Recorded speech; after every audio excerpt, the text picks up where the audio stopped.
RAB মহাপরিচালক DG অতিরিক্ত IGP AKM Shahidur Rahman বলেছেন, র্যাবের বিরুদ্ধে আয়নাঘর, গুম, খুন সহ যত ধরনের অভিযোগ ছিল তার তদন্ত করছে কমিশন। আমরা র্যাবের পক্ষ থেকে সব ধরনের সহায়তা করছি। আমরা মনে করি তদন্তের ফলাফলের ভিত্তিতেই আইনগত ব্যবস্থা নেওয়া হবে। বৃহস্পতিবার দুপুরে রাজধানীর কারওয়ান বাজারে র্যাব মিডিয়া সেন্টারে আয়োজিত সংবাদ সম্মেলনে এক প্রশ্নের জবাবে এসব কথা বলেন তিনি। গত কয়েকদিন ধরে র্যাবের বিরুদ্ধে গুম, খুনের অভিযোগের পাশাপাশি র্যাবের আয়নাঘর প্রসঙ্গে আলোচনা হচ্ছে।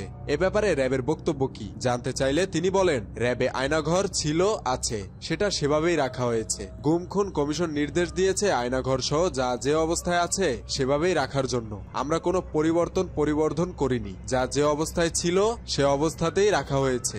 র্যাবের পোশাক পরিবর্তন হচ্ছে কিনা তা জানতে চাইলে তিনি বলেন, র্যাবের পোশাক পরিবর্তনের দাবি উঠেছে। আমরা চিন্তা ভাবনা করছি। আর র্যাবের নিজস্ব কোনো আইন নেই। পুলিশ আইনে র্যাব প্রতিষ্ঠিত হয়েছে। র্যাবের জন্য আমরা আলাদা একটি আইন করার চিন্তা ভাবনা করছি। এছাড়া আর কোন কোন বিষয়ে সংস্কার করা যায় সেজন্য গণমাধ্যম ও জনসাধারণের মতামতের ভিত্তিতে প্রয়োজনীয় পদক্ষেপ নেওয়া হবে। র্যাব মহাপরিচালক আরো বলেন, পোশাকের চেয়ে গুরুত্বপূর্ণ হচ্ছে যারা পোশাকটি পরবেন তারা।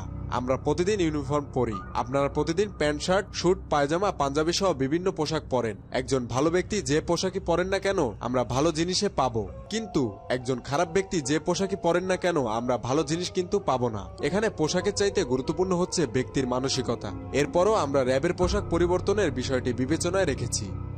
মেহেদী হাসান বাপ্পি, খুলনা গেজেট।